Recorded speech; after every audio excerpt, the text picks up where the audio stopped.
Why on earth is someone like you, with poo education and no skills, attending our wedding? Just breathing the same air as you makes me feel like I'm losing brain cells.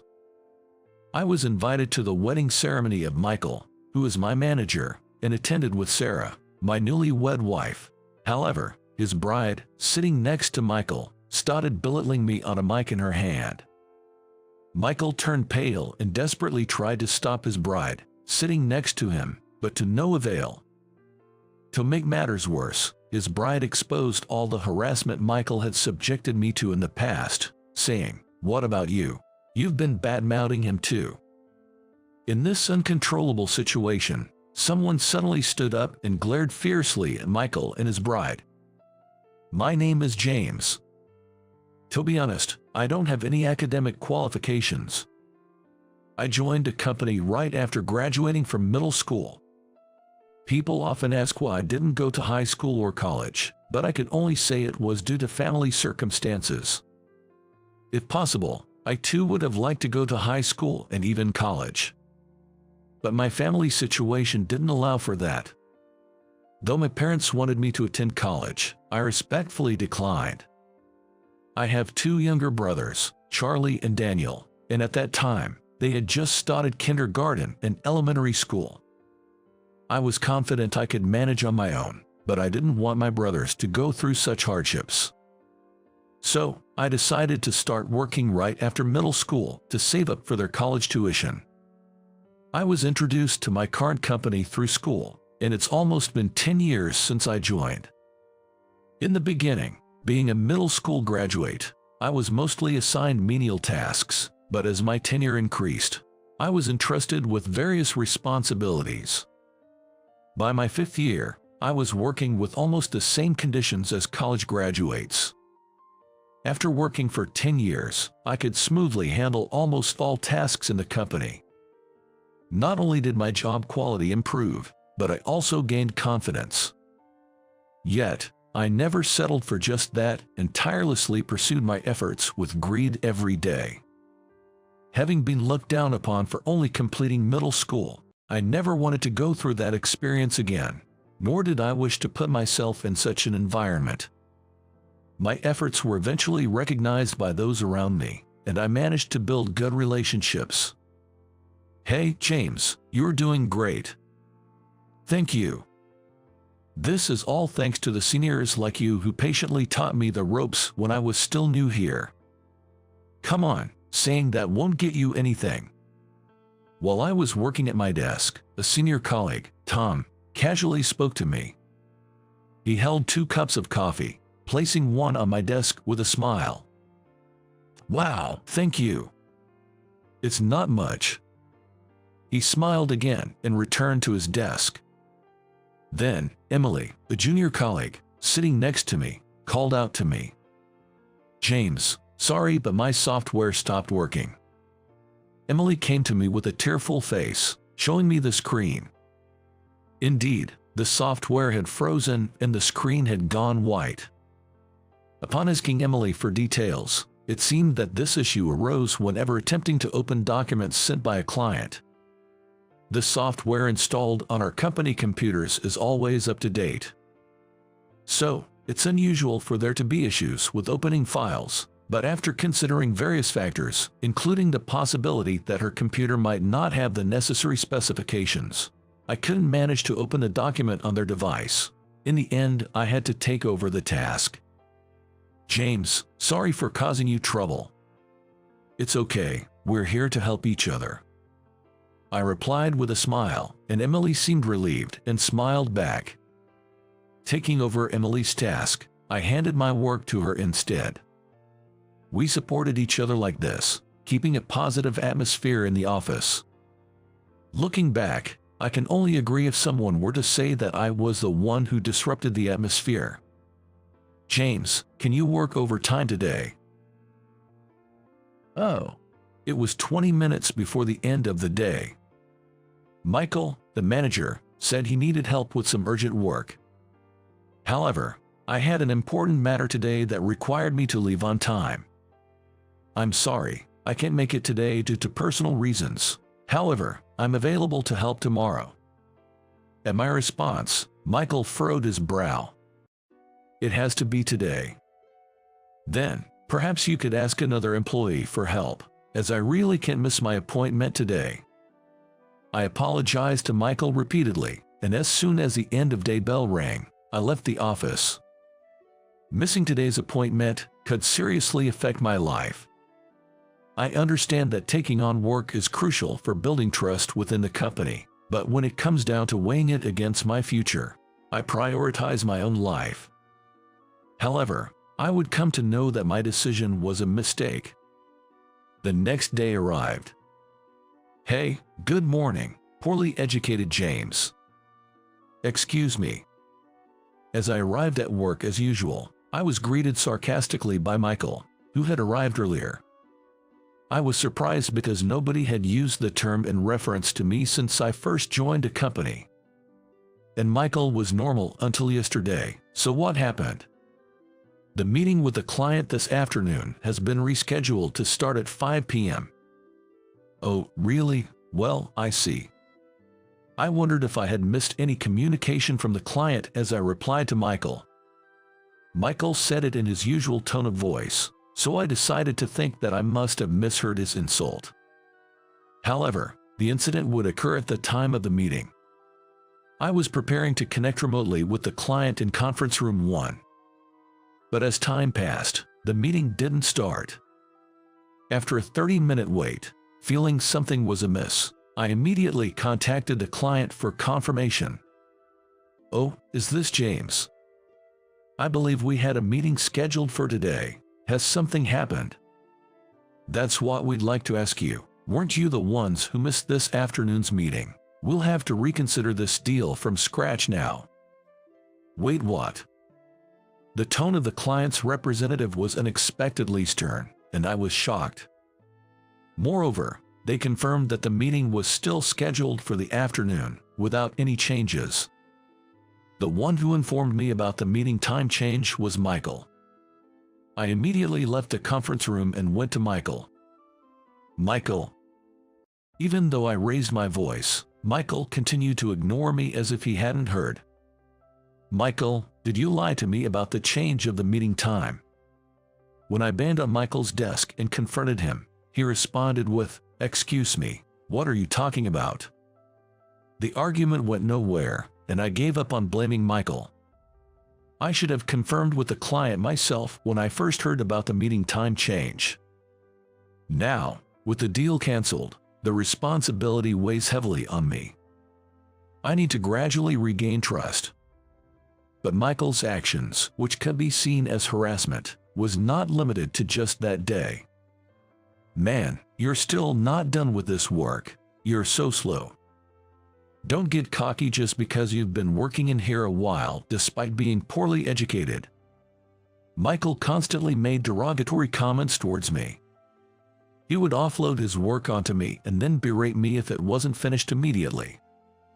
Maybe I had become complacent about my position due to the positive environment around me, despite being poorly educated. I reminded myself that I could be fired at any moment and became even more dedicated to my work. Many would be inconvenienced if I didn't work hard. I later visited a client I had inadvertently stood up for the meeting, bringing a box of sweets to apologize. The person in charge then mentioned that they had been upset at the time but agreed to continue our business relationship. Relieved, I was able to focus even more on my work. James, you've been really putting your all into work lately. Yes, it hit me that I still have so much to learn. As I began to focus more on my work, those around me also started putting in more effort. It seems they felt encouraged seeing me work hard. Thanks to everyone's hard work, the company's overall performance began to improve. However, it seemed Michael was displeased with this situation, continuing with his self-centered work style as before. As a result, he ended up being the only one lagging behind in performance, which further soured his mood. Time passed, and I endured daily harassment from Michael while continuing to work. Finally, my efforts were rewarded. James, your promotion has been decided. At the morning meeting, Mr. Thompson, the company president, personally announced my promotion. The people in the office congratulated me with applause.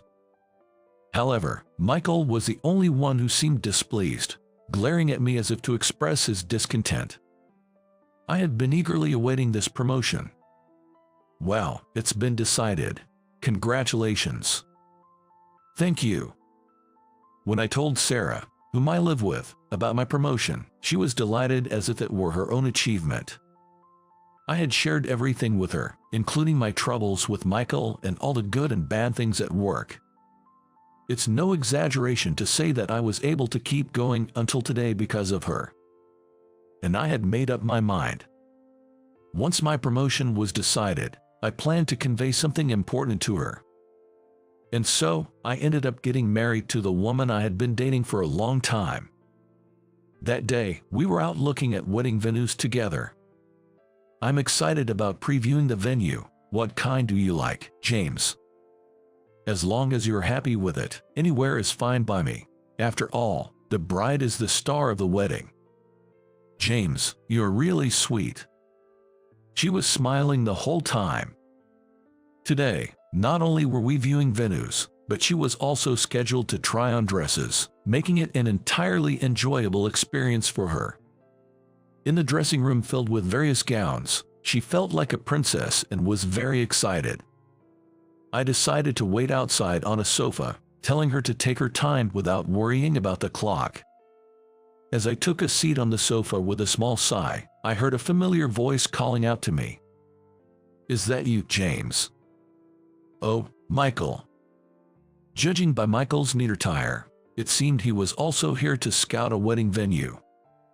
A woman, presumably Michael's girlfriend, stood beside him. When our eyes met, I gave a light greeting, but she quickly looked away. What are you doing here? I came with my girlfriend. She's in the fitting room right now. Even a loser like you can get married, huh? Education has nothing to do with marriage, right? Michael would insult me regardless of the place. I didn't want to argue in public, so I didn't respond strongly, but Michael's girlfriend, having heard our exchange, suddenly burst into laughter. Well, so, you're the infamous guy with poor education, the incompetent one I've heard so much about from him. Always dragging Michael down, aren't you? I hear it all the time, how you're making everyone's workload heavier because of your mistakes. Yeah, that's him. Taking advantage of his girlfriend joining in, Michael ramped up his insults. Moreover, what Michael was telling her was completely false, which made me even feel a bit sorry for her. Hearing nothing but complaints about me from Michael must be stressful for her. As I was thinking of this, Michael's girlfriend was called away by the staff for her dress fitting, and she left. At the same moment, Sarah returned. James, sorry to keep you waiting. Oh, someone you know? Yeah, from work. As I was about to introduce Sarah to Michael, he caught a glimpse of her and his eyes widened in shock. Michael, is this your girlfriend? Upon seeing Sarah, Michael's complexion visibly worsened. This incident led to a sudden halt in his harassment towards me. Although my colleagues and I found it odd, we were just relieved that work could proceed smoothly without any disturbances. However, Michael's behavior became strange afterward. Not only did the harassment stop, but he also started going out of his way to bring me coffee and even offered help whenever I seemed stuck with my work. Despite my refusals, insisting that it wasn't appropriate for a manager to do a subordinate's work, Michael began taking tasks from me to do himself. With the extra time on my hands, I was able to deliver higher quality work than before. This also led to an overall increase in work efficiency within the company, which was a win-win situation for me. Soon after, Sarah and I held our wedding ceremony. We invited colleagues from the company, including Michael. At her parents' request, we planned a grand wedding ceremony. With more guests than we could possibly greet, both she and I experienced a wedding filled with immense joy. Half a year after our wedding, Michael was planning his own, and sent out invitations to the company employees. I asked if my wife could also attend, and Michael, sweating profusely, eagerly agreed. I wonder why Michael starts to panic whenever I mention Sarah. While Sarah and I were chatting in the corridor before the reception started, the bride walked past us, right by our side. To be more precise, she was going to walk past us. Upon seeing me, the bride stopped and turned to face us. "Are you the one from back then?" Despite being in her wedding dress, the bride approached us and scrutinized both me and my wife's faces. "Uh-oh, you're already married, right? Too bad you can turn back now." "What? Do you know your husband is poorly educated and incompetent at work?" "Well, that look on your face says you didn't know. Sorry for you. Could you please stop?" Seeing my wife uncomfortable, I intervened, but the bride just sneered and said, "Oh, sorry," before heading to the dressing room. What was that all about? "Sorry for making you feel uncomfortable." "No problem, but James, are you all right?" "Me? Why?" "You looked a bit upset." "I'm fine." I had shared everything with Sarah. In fact, she knew everything about me before we even started dating, including my educational background and job situation. Therefore, the bride's revelations had no effect on our bond. As the reception began, all guests gathered in the venue. Michael and the bride made their grand entrance to applause. However, the bride looked down at me with a triumphant smirk as soon as our eyes met. I tried to ignore it, but throughout the various entertainments, the bride kept watching me closely. When it was time for the bride and groom's speech, the bride eagerly grabbed the mic, pointed at me, and addressed the guests. "Why on earth is someone like you, with poor education and no skills, attending our wedding? Just sharing the same air with you makes me feel like I'm losing brain cells." The atmosphere in the venue froze at the bride's words. Among the guests were the bride's parents and friends, but there were more of Michael's contacts. Moreover, the majority were colleagues from work. It was highly inappropriate for the wife of a manager to make such statements in front of professional acquaintances. Michael looked horrified and tried desperately to stop her, but the bride continued her tirade unabated. "Does everyone know? Despite being incompetent and constantly dragging us down, he clings to his job, pretending nothing's wrong, just like a pest." "Hey, stop it. Why should I? I'm just repeating what you told me. You even said you didn't want someone like him at our wedding. Why did you even invite him?" "Well, that's..." Michael seemed at a loss for words in the face of the bride's onslaught. Sarah, colleagues at the same table, and I were all taken aback by the bride's audacity. Unabated, the bride's focus shifted from me to Sarah. "You really drew the short straw, didn't you? Too bad you can turn back now." "James, is she okay?" My wife nudged my arm and whispered. I just shrugged and shook my head. As the bride continued unabated, Michael's face grew increasingly pale. This was far from the joyous expression one would expect from a groom on his wedding day. Although my colleagues and I were used to being bad-mouthed and looked down upon in the office, there was someone among us who couldn't contain his anger on our behalf. With a clatter, Mr. Thompson, who was sitting nearby, stood up. "Michael, who were you directing such insults at? What exactly is going on here?" "Mr. Thompson." Michael is barely hanging on after having incited the wrath of President Thompson. "How could you do such a thing to someone who's going to be the next president?" "Mr. Thompson, those words were not mine, and your soon-to-be wife is saying all this. It can only be assumed you're the one who fed her such notions." "Well, that's..." Unexpectedly, Mr. Thompson announced my upcoming role as the next president, leaving me and Sarah exchanging bewildered glances. She chuckled amusedly. "Indeed, my wife is the daughter of Mr. Thompson, making her the president's daughter. Mr. Thompson, of course, has known me since I joined the company, and is aware of my educational background. He has always valued me purely based on my achievements and abilities. Michael stopped harassing me the moment he saw Sarah because he quickly recognized she was the president's daughter. It meant that Michael wasn't foolish enough to overlook the significance of the president's daughter visiting the venue with me. Despite Michael's profuse apologies and his tuxedo, President Thompson's anger seemed to have reached its peak, and it appeared he wasn't willing to listen.